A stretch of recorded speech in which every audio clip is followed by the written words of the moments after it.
Blood pressure, the first part in a series of however many. Okay, so we're just starting out in the beginning and we just want to know what is blood pressure. It's a boring topic for most, but a life-sustaining function for everyone. And understanding this topic will help you take control of your health so that you're not going to be on 600 different medications and on your third bypass by the time you hit 60 years old. Hi, I'm Chris. I'm a nurse health coach, and I help people understand health and self-development so they can design and live their best lives. Got it? All right, let's jump in. If you call now and order my video, what you're going to get is an understanding of what blood pressure actually means, those confusing numbers, systolic and diastolic, and why it matters when it comes to your overall health. So if you have high blood pressure, low blood pressure, or you just want to know how all this stuff works, stick around because this video will give you answers. Okay, let's jump in. Real quick, if you can like the video, maybe here or here, I don't know, and perhaps subscribe, then we could be best friends forever. So what is blood pressure? It's simply the force of your blood pushing against the walls of your arteries as your heart pumps it throughout your body. Here is a water pump. With this pump, you have one tube where water enters and one tube where water leaves. Every time this pump is compressed, water shoots out the exit tube. And when the pump expands and returns to its normal shape, water gets drawn in through the entry tube. Now, let's take that concept of a pump and apply it to your heart, because your heart is a pump. Your heart is a pump, and those tubes that send out and return blood are arteries and veins. Arteries send out fresh, oxygenated blood to the body.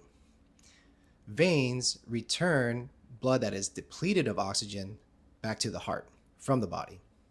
Now, I say generally because there are a few exceptions, but those exceptions really don't matter for this video. Blood pressure is force generated as blood moves through the outgoing tubes, the arteries. Now, the veins do have pressure, but we don't measure those because they're so low and constant, and all the magic happens in the arteries. Okay, so the pressure in arteries is constantly alternating. I'll explain that in a moment, and it's much higher than the veins. So it's a better indicator of your cardiac health. Okay, so what do the numbers mean? What does the systolic and diastolic mean? Let's talk about the systolic first. That's the top number. Okay, and you might get a total reading when you take your blood pressure that says something like 120/80.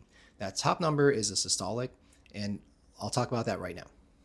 Okay, the top number is the systolic, and it's the pressure that your heart generates when it contracts and it pushes blood throughout the arteries. Okay, remember the water pump? When the water pump was pressed on or contracted, water would eject from the exit tube. And it's similar with the heart. When the heart beats or contracts, it acts like a pump and it squeezes the blood inside to eject out of it.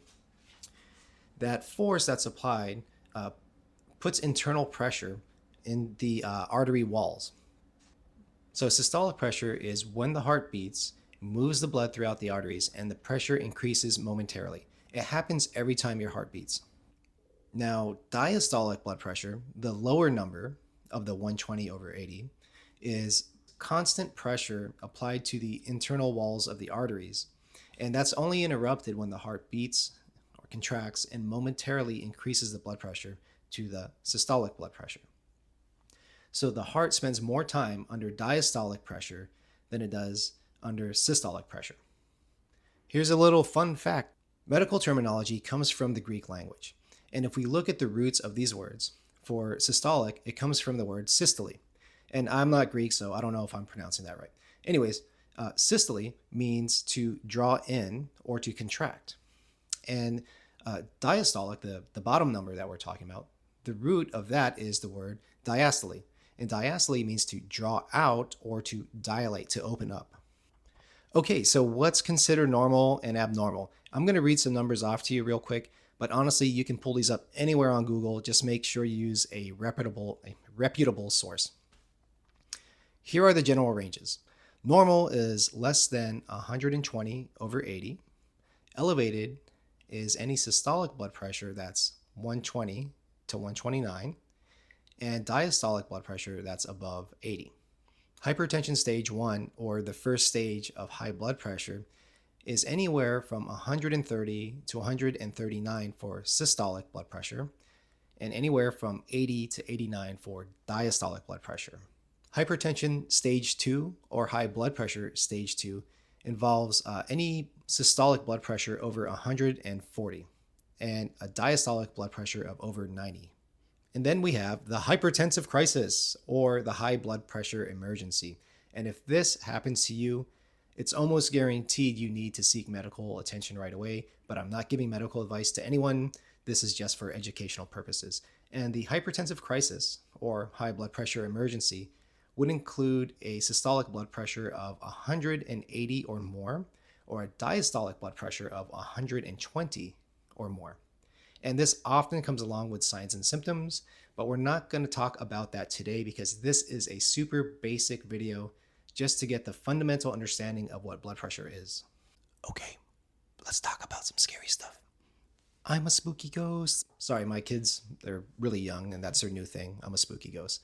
Okay, this is the scary thing. The scary thing is this.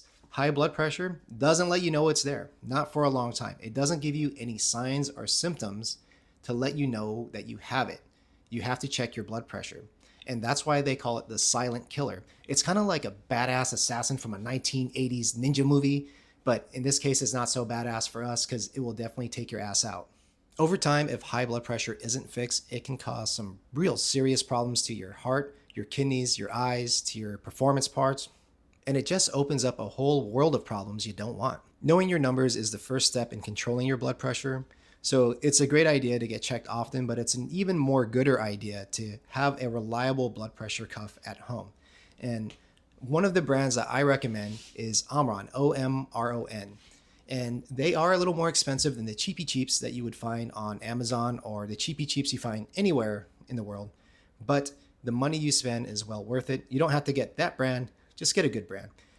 But I have tested some of the cheapy cheaps alongside of my Omron and have found a difference of 20 points. And that is huge when it comes to blood pressure. You don't want that type of inaccuracy. If this has helped, if you feel like you have a better understanding of your blood pressure, consider liking and subscribing for more content like this, or just giving me a high five. High five. And if you would like to manage your numbers naturally and would like assistance in that, consider reaching out at the link below at the email, yada yada, and we can schedule a call sometime. Thanks for watching, take care of yourself, and we'll see you in the next video.